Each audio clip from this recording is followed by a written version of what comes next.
তোমরা যদি আমার মতো বেগুন আলুর তরকারিতে শুটকি খুঁজে থাকো, তাহলে এই শুটকি রানীর বেগুনি তাণ্ডব তোমাদের জন্য।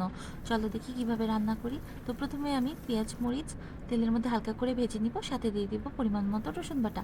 এর মধ্যে দিয়ে দিচ্ছি আমি আগে থেকে লবণ হলুদ দিয়ে সিদ্ধ করে রাখা লইট্টা মাছের শুটকিটা ভালোভাবে পেঁয়াজ মরিচের সাথে ভেজে নিব।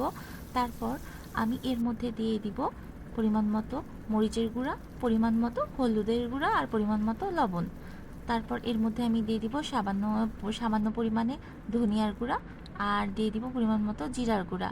তারপর দিয়ে দিব আমি পরিমাণ মতো পানি, শুটকিটা যেন ভালোভাবে সিদ্ধ হয়। আর দিয়ে দিব লম্বা করে কেটে রাখা আলু, টমেটো আর বেগুনগুলি। তারপর এটাকে হালকা হাতে কিছুক্ষণ নেড়ে নিব। তারপর 10 মিনিটের জন্য এটাকে রান্না করে নিব। রান্না হয়ে গেলে এটা আমি আর একটু হালকা হাতে ভেজে নিব। সাথে আমি অ্যাড করে দিব কুচি করে রাখা মরিচ। তারপর এটাকে আরও কিছুক্ষণ হালকা হাতে অল্প আঁচে রান্না করে ফাইনালি পরিবেশন করব।